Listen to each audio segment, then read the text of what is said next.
Zug 20A, 20B. They have all symbols and metaphors for humanity, but reality of the opposite. I like the tree they have out front, and it's, by the way, it's not a real tree, it's a bronze tree. It talks about dedicating to the addiction problems and the drug addicts of the world, and it's curable. When they fully well know that the addiction problem is inside there and it's power. It's greed, and they're disconnected from anything around. It's all hijacked. It's all hijacked. The original charter through the Atlantic Conference, what it was supposed to be, it's completely flipped. No royals. It was supposed to be about the levelers, and it's not the levelers. It's not about human rights anymore. There's elements of it, and there's still people that try. But the nuclear took the field. The nuclear runs this whole place. The I.A.E.A. runs the UN. They own the UN. The World Health Organization is the I.A.E.A. It's the nuclear cartel. They run the world. And they run it right out of this place. They have all the money, they have all the power, because it's still, the Cold War never stopped. I call it plutonium wars. The Cold War never stopped. We had a chance. We had a real chance with Gorbachev, and believe it or not, of all people, Reagan. It wasn't Reagan per se, the American populace. American populace stood up against nuclear big time in the early 80s. That was the capitulation to the anti-nuclear movement. It was 1982-3. And I mean, it was over. Nuclear was over. They signed the international treaty. They signed the international treaty not to stop making, but get rid. Gorbachev's the greatest anti-nuclear activist that ever lived. People can argue with me on that, but what he did is amazing. Through here, through the UN. And the U.S. populace forced Reagan's hand. Of course, we know what they did to Gorbachev. We know what Putin's up to. The same thing that Obama and Clinton's and Bush's. They're the puppets for the nuclear cartel. They're nothing but their puppets, and they push those guys, that mentality, to the margins. It's over. So how did they do it? You know, Chernobyl happens in '86. That should have been the end. That's when the I.A.E.A., which they already captured the UN in '59, the World Health Organization. They took it. They captured it. And so that's when the pro-nuclear PR machine was really born in earnest, was the cover-up of Chernobyl. So you'd think it would go the other way, and it didn't go the other way. It went, everybody became pro-nuclear. How is that possible? You know, I met a woman yesterday here. We went and had lunch. She lived here in Austria, and she had 4 young children when Chernobyl happened. And we call it in Utah, we call it the Utah smiley face, which is because of the open air test in Nevada, we all grew up, and there's hundreds of thousands of women in that region that have that scar cut their thyroid out. She had the biggest one I ever seen. We call it the Chernobyl necklace. She had the biggest one. She says, '88 I developed thyroid cancer. All my friends developed thyroid cancer here in Austria. So the doctor cut it out, then more, cut it out more, cut it out more. She says, and all my friends, you know, she was a 30-year-old woman, all my friends, she's a big group of friends, same thing, they all died. You know, it starts at the thyroid, and so these guys went to work with their money, you know, and they think it's all about bombs. It's all about money. It's not magic. It's not a pellet. They tricked us all that it was this magic. It's boilers. It's primitive. It's primitive. They take the world's water and just boil it with uranium mines. But the economic model, it's the most expensive, outrageous, ridiculous energy source. I'm an economist. I mean, I broke down this stuff for everything. I taught the #1 school business in the world. I broke this down years ago. They use more electricity in a nuclear power plant than they produce. How's that possible? Cost analysis. Any basic accountant can do cost analysis. Well, how's that possible? Very simple how possible it is. 2 documents. 1.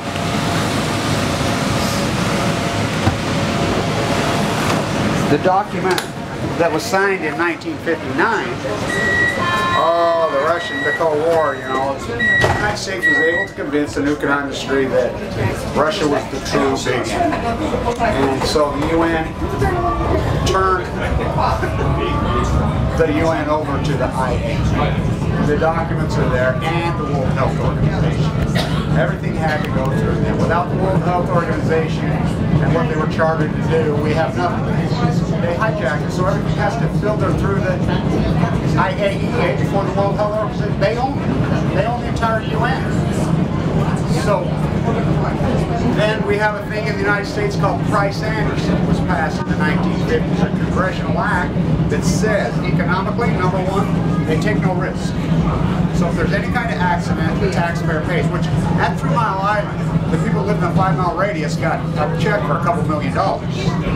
Their taxpayer paid it. Nobody even knows that, but not only that, the American taxpayer has to pay to build them, they have to buy the energy back from them, they have to maintain them, all the way A to Z. And I will bet you that, and I don't know this for a fact because nobody knows it, because nobody's seen the TPP, but my guess is the documents of the TPP, and the reason they're secret, Keith, and you can read them, they're full of paragraph. There's no doubt in my mind they're nuclear, nuclear, nuclear, nuclear, because it's the great cash cow. Hillary, Westinghouse, Clinton. Bill Clinton strikes the deal in Kazakhstan. He gets a bribe by the president, and then the president donates $30, $40 million to Bill Clinton's so-called foundation. Well, what's that all about? It's about Bill Clinton's greed. You know, he goes on the public say it's greed. And then Hillary goes to Czechoslovakia right here. Her last duty is Secretary of State. You can look it up. Threatens the president of Czechoslovakia. You break the contract with the Russian firms. Westinghouse, Westinghouse, Westinghouse, Westinghouse. Which Toshiba bought Westinghouse. But yet Westinghouse still remains the board of directors. How is that possible? That's against international law. That's against the United States law. It's just to get cover at Fukushima, Japan. It's to get legal cover through the UN at Fukushima, Japan. That's all it is. But now it even gets worse because of here. So it's anything that comes up, they now can say, because of the global war on terrorism and never-ending war, which there are plenty of people that fought back here inside the UN, but the United States bought them off. So they can say now it's just the global terrorism. So what's going on in Ukraine right now? I mean, there's a full-blown out war going there. People are ignorant about this war. The United States has CIA in there. Then the United States admits it. Putin's saber rattling, you know, his missiles. It's a very, very dangerous thing. Very dangerous thing. And the American populace is so ignorant about it. They don't know anything. They don't even know. They couldn't tell you. It's like somebody asked me, why don't people travel to Austria? Because they really do think it's Australia. That's how geographically ignorant they are. But so when you start talking Ukraine and there's a war going on, I mean, that's a vast, vast, big piece of real estate with a lot of uranium, a lot of nuclear waste, and Putin doesn't want to get, well, the Russians don't want to get, the rest of the world, the American, what is even American, the colonials have got it. The United States has turned into nothing but the Royals' military colony. They don't even have to have a military in England no more, the House of Windsor, the Royals. They have the United States. And so they've colonialized the world. And they're doing it through nuclear. And they do it through nuclear on twofold. One, the money. But it's bigger than that. If you have nuclear reactors, and if nuclear reactors take a byproduct called nuclear waste, which that's how we make nuclear bombs. So it's very dangerous. They have no answer for it, so they strategically place it right there. For instance, in the Ukraine, when we caught that mushroom cloud going up, there's malicious dumps full of spent fuel. So when they strike them and blow up, that's a nuclear bomb. So they don't need to drop a bomb. They have 410 of them spread around the world. And you're forced to buy the waste through the UN Charter, through Price-Anderson. So legally they can do it. And they do it through the fear in the populace.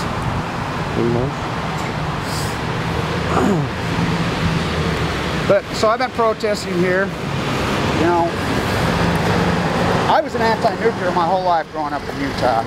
Was raised by the best anti-nuclear activists in the world because we were American ground zero. We were American ground zero because of the 350 open air tests in Nevada. And Utahns were very socially conscious. And, you know, they were all European immigrants, by the way, including my family. My grandfather came from here, right here. And they were very socially conscious about the environment. And they were pissed. Everybody was dying of cancer. So all the great activists came to Utah. Well, that's who raised me. You know, Stegner, Abby, Madeline Rice, all of them. They were there and they were intense and they were smart and they were articulate. They just didn't have unbridled passion. They knew their subject matter and they accomplished a lot. So I grew up with that, but they brainwashed everybody into fear. Oh, we need nuclear energy when we don't even use nuclear energy. 48 reactors offline in Japan for how long now? Over 4 years, not one single rolling blackout. Is that possible? Not from what they'll tell you. They told us that the United States, or excuse me, Japan, made up 72% of the grid was nuclear. Not one rolling blackout. Not one rolling blackout. We got San Onofre shut down in California. They said it made 12% of the grid. Hottest summer in a row, 3 summers in a row. You see any rolling blackouts? No, because we don't use it. Technology passed it. So my father, born and raised Utah, amazing guy, he was drafted into the Korean War, you know, in the Marines. So he's at Pendleton. Well, in the middle of the night, they had those guys combat right over Korea. He was the very, very first group. The original Special Forces guys. They'd done evaluation tests on all those guys, and they took him, trucked him in the middle of the night to the Nevada test site. Not the ones you see in the support crew, which, by the way, that's my lawsuits that got those exposed through the Freedom of Information Act. 60,000 Army personnel, about 40,000. My dad was the very first group. They put him right next to the bomb, and it was an experiment. And it wasn't Operation Plum, and it was already saying it was a secret experiment done through Berkeley, Livermore, Teller, the Hungarian right here, who was running the field. So they blew him up. He said before his death, you could see his bones flash from his eyes. It killed a lot of them right at the blast. They immediately had field hospitals set up there. They cut their tonsils out. All of them. They cut their tonsils out immediately in the field hospital, put them in jars. They still have the tonsils at Berkeley. So then they woke up in hospitals in San Diego. And nobody had heard from him. My grandma says she hadn't heard for months. They thought he'd probably been killed in Korea. You know, but my grandma, we had connections through, you know, a lot of powerful people came from our town in Washington, and she made calls and she got to the bottom of it. And so he came home and he was a mess, just torn to smear, just a mess. And he got better, he was an incredible healthy guy, but the prime of his life, like she says, this is a guy who never had a cavity, never had a cold. He got leukemia one day, boom, dead. And so there's 300,000 of us, the children of the atomic veterans. Now, and it's my work that's proved all this. My work is proving in my PhD in the 90s that now we're getting leukemia, the children, via the atomic veterans. After we were conceived, after they came home, they got married, had families. You know, I was born very autistic. I had a twin sister of all things, which we know that's a mutation. You know, we were preemies, we were autistic, we had lung problems, we had all these problems that come from the atomic veterans we know now. And so I'm going on about Fukushima. When Fukushima happened, I was a social activist. I was working with the group that started Occupy. I was at NYU, called Post Ignorance, leading up to the Shirtwaist Fire. 100th anniversary of that was March 25th, 2011. Well, 2 weeks before that, Fukushima happened. So I went crazy on my YouTube site and never looked back, but I'm like, it's going to give you leukemia in California, in the western United States. The plumes flying over. Nobody would believe me it was full blown out. Nobody on earth. And anybody could say they do. Look it up. Proof, proof, proof. I'm the only one. It took me a year. So 7 months later, I got a stomach ache. Right as I was due to speak at Zuccotti that day. Thought it was food poisoning. And here I've been writing about this, whatever, and in my knowledge, you know, Leukemia-conforming tumor, especially in the lower right testicular man. It's called de novo. It's almost always a death sentence. Misdiagnosed. I went from 170 to 130 in 3 weeks. And finally, I come from a family of doctors, but an old doctor named Vincent Hansen, who know me, whose brother and father both died in Utah of thyroid cancer, the great oncologist. Finally, after they wanted to cut me open, they misdiagnosed me, told me it was cancer, sent me home to die. Finally, I found a YouTube video. The pathologist had it wrong. I found a YouTube video with 14 views that talked about a pathologist talking about the lower right mesentery through pathology cancer tumors. He felt that they got him wrong more than got him right. So I got in to see Vincent. And he says, "Boy, I'm glad you didn't have that surgery. I'm glad you didn't listen. I was dying." So he laid me down, went in my hip, bone marrow biopsied me, and he believed in me. He loved me and he cared about me. Danish philosophy doctor. And sent me to a bone marrow transplant at LDS Hospital, which is a guy named Fimbo Peterson from Copenhagen, who started this Danish philosophy hospital, and I was a red 10. That's how they rate you. I'm the only red 10 to ever walk out. And I did it without a bone marrow transplant, but my activism saved my life. And so they went in and they cared about me, and they put a central line in me, and they didn't just do it with chemo. You know, they did it with food, that, you know, because I couldn't eat. Walking, hiking, the good fight, the fight. So there's 300,000 of us children, and we're getting leukemia now, and we're dying.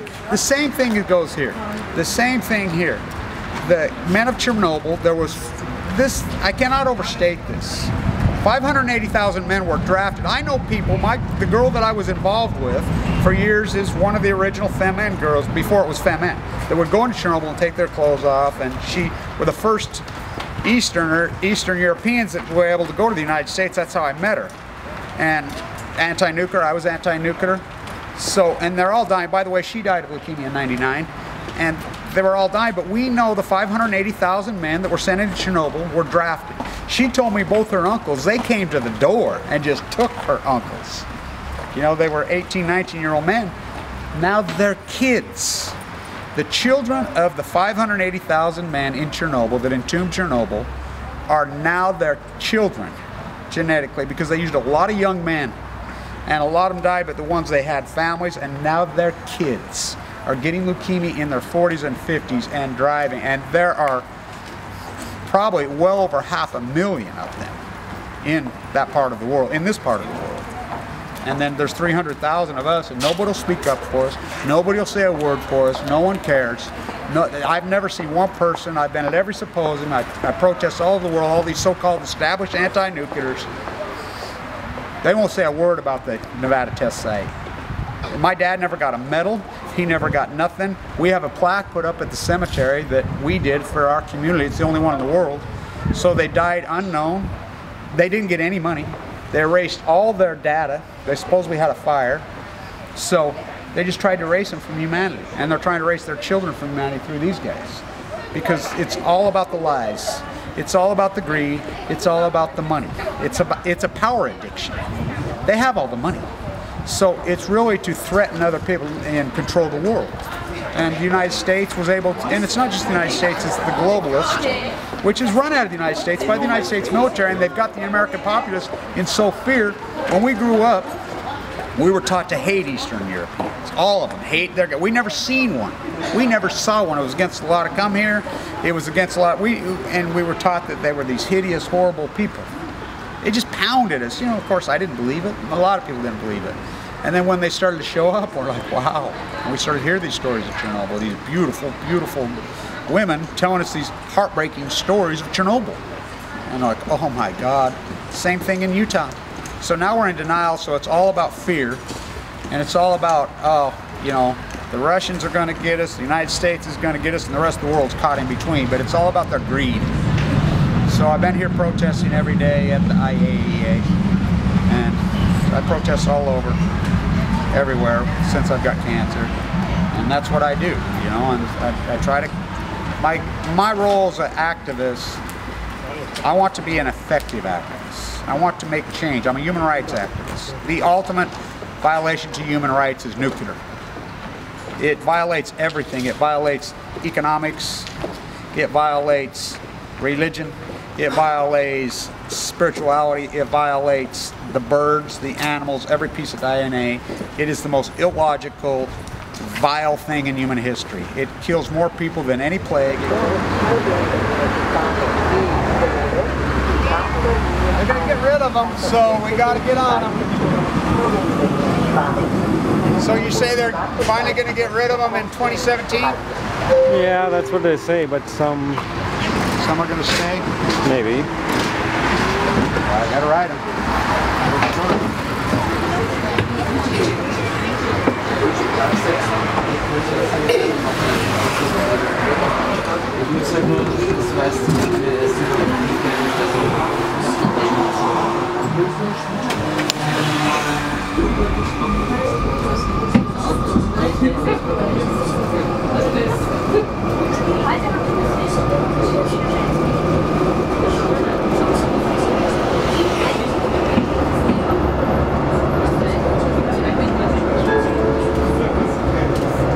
Stadiongasse. Umsteigen zu 2 in Richtung Otterkring, Erdbrustgasse.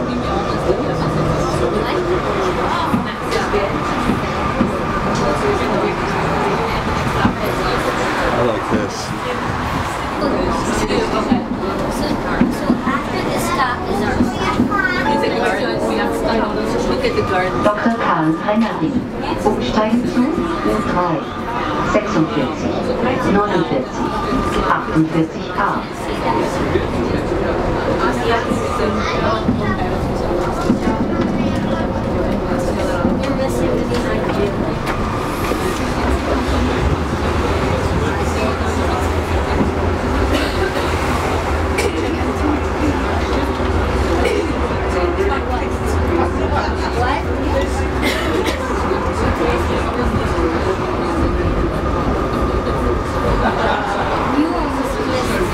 You almost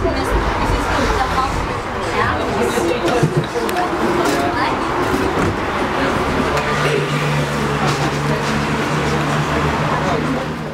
They'll be calling you a radical. I think this is a historic place and a time to be here. They're reporting on the new Waterloo here on the fight. This is the palace. Marie Antoinette to Marie Antoinette. Let them eat yellow cake. This is where she lived. This is their birthplace. That young girl, the last Roman. The last real Roman Empire. Well, till now they're right here. They've just moved right there. The UN sets up there. But I want to talk about this. Today is exactly 200 years from Waterloo. Waterloo is exactly and I want to talk about this in historical tense, about the Prussian-Hungarian War. When Yalta by the Sea 70 years ago right now, Stalin, FDR, Churchill was out, the famous quote. I gotta tell you, Franklin, everything you say you're gonna take out of the rose flies in the face of Mother England and her cousins and all her friends. But I have to go along with you. If I don't go along with you, old England is done. They will go the way of Marie Antoinette. They will go the way of the rest of them. Heads chopped off. So they played long ball. FDR drops dead. April 12th, 1945, as they're dividing up. When I was a kid, you wouldn't have believed these Eastern Bloc meetings. We never saw a person from Russia. We never saw a person from Hungary, from Czechoslovakia, never in our lives. Never once in our life. We didn't get to see one. They weren't allowed in the United States. We weren't allowed there. And the bootleg propaganda they shoved down our throat was so disgusting. So they find Teller. Oppenheimer, the peace activist. Einstein, the peace activist. So Teller was Hungarian. Hello. That war, oh, do they hate the Russians.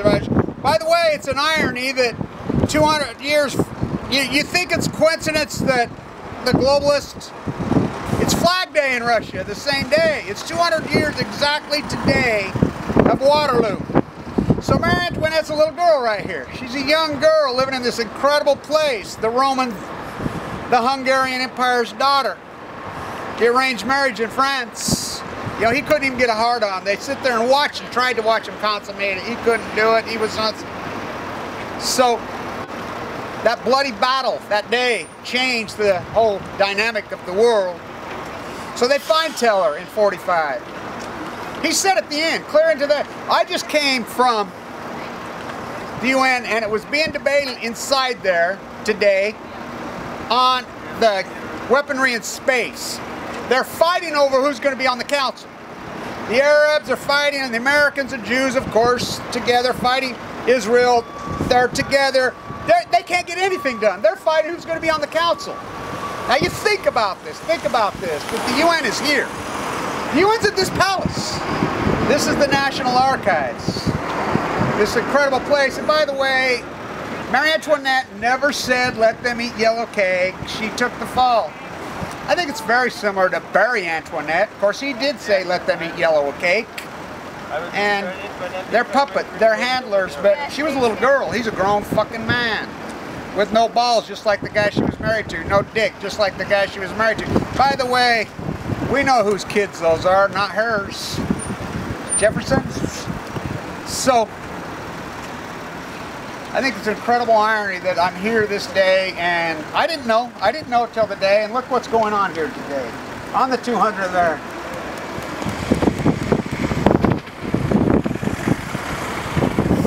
What a building, what a place. Marie Antoinette, wow. So, she was the last one. Yalta by the sea. Stalin's first words. What Churchill used to poison. Of course, a lot of people think Stalin was poisoned. You know, so the war between the Austrian-Hungarian Empire and the Prussians, which played out for centuries, that is the Cold War. It is the Cold War because Teller ran the show. Teller ran the show. So that is the Cold War. Now let's think about what's going on today. Putin stands with his military men in line, 40 intermediate rays. Gorbachev was the greatest human rights activist, anti-nuclear. We had a chance. He was amazing. He was amazing what he was able to do. And Reagan was forced up by the people because we were anti-nuclear. We had a real chance. We had a real chance in the 80s. Well, not now. So we reverse. So now it's the same thing, Ukraine, as 100 years ago, World War I. Right here, the king, black hand.